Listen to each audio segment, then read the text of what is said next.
Hello guys, welcome back. So let us start with history theme 1 bricks, beads and bones, the Harappan civilization.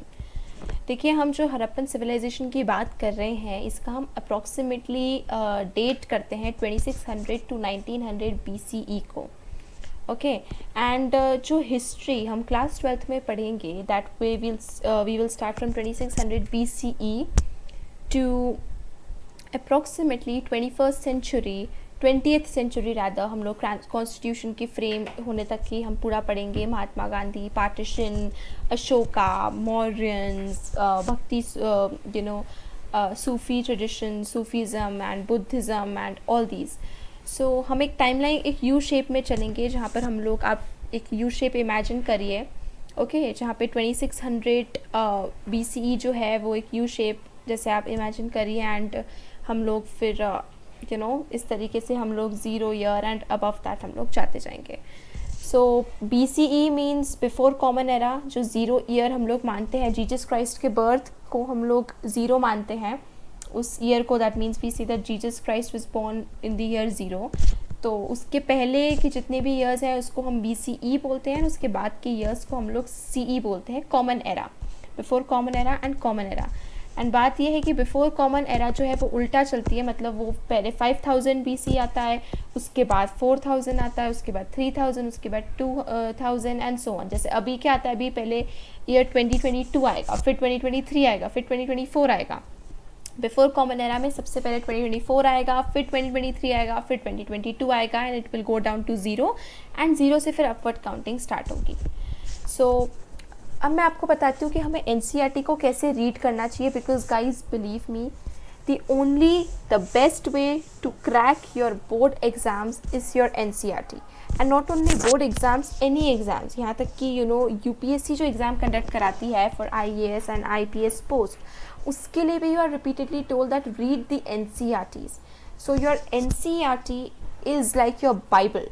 Okay बहुत entrance exams के लिए, test के लिए and big examinations के लिए, हर चीज़ के लिए. जैसे अगर अभी आप CUET को भी टारगेट कर रहे हो तो just read NCERT and you don't need anything else. Keep reading it again and again. कैसे पढ़ना है उसका भी एक तरीका होता है. So we'll start with that too. हर वीडियो में मैं एक सिमिलर पैटर्न से आपको NCERT रीडिंग लगाऊंगी and please make sure that you are reading the NCERT in the similar pattern. Let's start. The Harappan seal is possibly the most distinctive artifact of the Harappan or Indus Valley civilization. Okay, ये Harappan seal हम यहाँ पर देख सकते हैं and it is the most distinctive artefact. ये एक बहुत ही ऐसी आर्टिफैक्ट है, एक ऐसी चीज़ है जिसको देखते से you can quickly recognise okay we are talking about the Harappan civilisation. Made of a stone called steatite. अब हम लोग हरप्पन सील के बारे में थोड़ा सा डिस्क्रिप्शन पढ़ेंगे. The first thing, the material which it is made is from steatite. एक stone है, एक material होता है, उससे बनता है. And they often contain animal motifs. Motifs मतलब designs, patterns. तो ये आप देख सकते हैं एक animal बना हुआ है. तो often हमें हरप्पन सील्स के ऊपर कोई ना कोई animal ज़रूर देखने को मिलता है. And signs from a script that remains undeciphered. ये हम ऊपर देख सकते हैं, साइन बनी हुई है, कुछ साइंस बने हुए हैं एंड ये साइंस उस स्क्रिप्ट से हैं जो कि अभी तक हम लोग डिसाइफर नहीं कर पाए हैं. Okay we are still not able to decipher that. इस वजह से हमें बहुत सारी ऐसी लिटरली एविडेंस है, लिटरेरी एविडेंस, जो रीडिंग वाला जो पार्ट आता है, मैन्यूस्क्रिप्ट्स वगैरह जो चीज़ें हैं वो अभी तक हम लोग डिसाइफर नहीं कर पाए हैं. इस वजह से हरप्पन सिविलाइजेशन के बारे में हमारी जो नॉलेज है वो लिमिट हुई है. बट इसका मतलब ये नहीं है कि हमें उनके बारे में कुछ नहीं पता है. हमें उस हरप्पन सिविलाइजेशन के बारे में बहुत पता है. जैसे कि we know a great deal about the lives of the people who lived in the region from what they left behind. Archaeological evidence जिसे बोलते हैं. और वो आर्कियोलॉजिकल एविडेंस क्या है? These are the houses, pots, ornaments, tools and seals. तो इन सब से हमें हरप्पन सिविलाइजेशन के बारे में बहुत कुछ पता चलता है. हम लोग इस चैप्टर में आगे पढ़ेंगे कि हमें हरप्पन सिविलाइजेशन के बारे में क्या पता है एंड वो कैसे पता है. मतलब देखिए, हमें ये आर्टिफैक्ट मिला, हमने इसको प्लेस कर दिया, okay this seal belongs to the Harappan civilisation. अब हमें सील से क्या पता चलता है? What was the seal used for? इस सील की लोगों की लाइफ में क्या इंपॉर्टेंस थी? इस वजह से हम उनकी लाइफ कंस्ट्रक्ट करते हैं कि उनकी लाइफ में वो ऐसी क्या क्या प्रैक्टिसेस थे जिसको फॉलो करते हैं. तो हम लोग देखेंगे कि कैसे जो आर्टिफैक्ट्स हमें मिलते हैं वो यूज़ होते हैं उनको हम लोग कैसे इंटरप्रेट करते हैं एंड कैसे वो विद टाइम इंटरप्रिटेशंस चेंज भी होते हैं। जैसे पहले हो सकता है कि हमने इस सील का यूज़ कुछ और स्टेट किया था एंड बाद में लेटर फाइंडिंग्स में हमें पता चला है कि okay this was not the real purpose of the seal. तो हम लोग पूरे चैप्टर में देखेंगे how to we interpret the items that are found, कैसे हम उसको यूज़ करते हैं अपने to construct a knowledge about the civilization, and कैसे sometimes the knowledge that we had prior was wrong and we use it, okay, for different purposes. Of course कुछ aspects हैं civilization के जो अभी तक हम लोग जो अभी तक unknown हैं because of certain limitations, but we are of course working on it. देखिए छोड़ना कुछ भी नहीं है, पूरा पैराग्राफ अच्छे से पढ़ा, डिस्कस करा, हड़प्पन सील फिगर अच्छी तरीके से देख लीजिए. Now come to terms, places and times. All the boxes, all the figures, timeline, everything is important. The Indus Valley civilization is also called the Harappan culture. देखिए अभी तक हमने क्या क्या नेम्स इस्टेब्लिश करे इस civilization के लिए. The Harappan civilization, Indus civilization और Indus Valley civilization, 3 names. And now another term used is the Harappan culture. Archaeologists use the term culture for a group of objects distinctive in style that are usually found together within a specific geographical area and period of time. देखिए किसी भी चीज़ को एक culture के नाम देने के लिए 3 इंपॉर्टेंट पॉइंट्स होते हैं, जो 3 पैरामीटर्स होते हैं. First is it should be distinctive in style. देखिए हमने पहले if you remember class 11th पे we have read about the Mesopotamian seal, right. So Mesopotamia में जो सील है वो भी एक सील है, हड़प्पा में भी एक सील मिली है.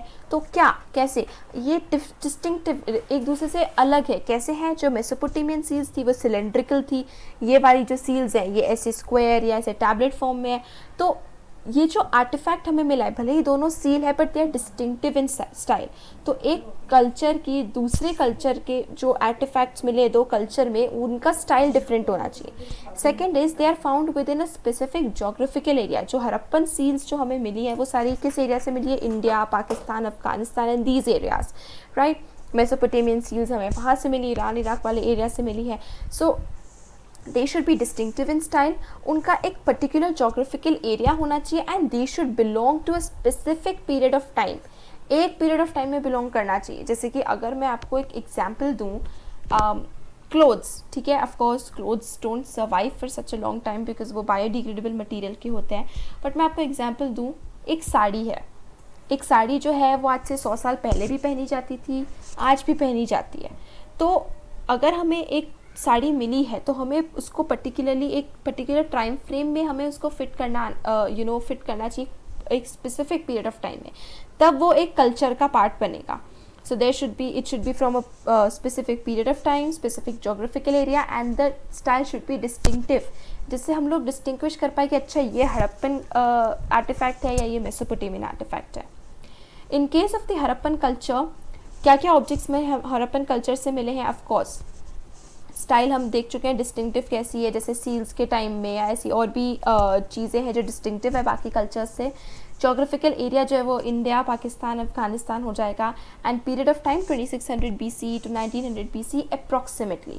ओके, हड़प्पन कल्चर के टाइम में जो डिस्टिंक्टिव ऑब्जेक्ट्स हमें मिले हैं they include seals which we have already seen here, beads, यहाँ पर आप बीड्स देख सकते हैं जो कि ऑर्नामेंट्स वगैरह में यूज़ होते हैं. Weights of course 1 kg 2 kg जैसे आज हम डिनोमिनेशंस यूज़ करते हैं, उस टाइम पर हड़प्पन कल्चर के टाइम पर भी वेट्स का यूज़ होता था. स्टोन ब्लेड्स यहाँ पर आप देख सकते हैं and even baked bricks. And baked bricks का यूज़ किस में करते थे? For the construction purposes. These objects were found from areas as far apart as Afghanistan, Jammu, Baluchistan, that is in Pakistan and Gujarat. Named after Harappa, the first site where this unique culture was discovered. The civilization is dated between circa 2600 and 1900 BC. देखिए ये जो C dot यहाँ पर आपको दिख रहा है that is circa. Circa is a Latin term. Circa का मतलब होता है approximately. तो हम लोग जो है वो एकदम date to date we can not define these cultures, क्योंकि 10 अगस्त को फॉर एग्जाम्पल ये कल्चर का फॉर्मेशन हुआ था एंड 2 मार्च को ये कल्चर ख़त्म हो गया था. No, we go by years and a long spans of time, like decades and years, hundreds of years. Okay, so circa that means approximately 2600 to 1900 BCE, that is before zero. Okay, there were earlier and later cultures often called early Harappan and late Harappan in the same area. देखिए 2600 से 1900 BCE के time पे जो था culture, उसको हम लोग mature Harappan बोलते हैं, जो कि मेन कल्चर था हड़प्पन का।